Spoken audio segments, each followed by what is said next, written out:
الرحمن علم القرآن خلق الإنسان علمه البيان الشمس والقمر بحسبان والنجم والشجر يسجدان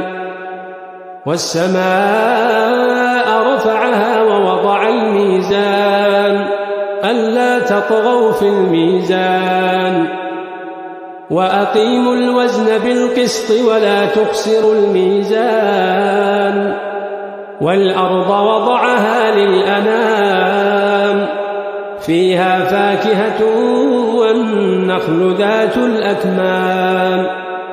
والحب ذو العصف والريحان فبأي آلاء ربكما تكذبان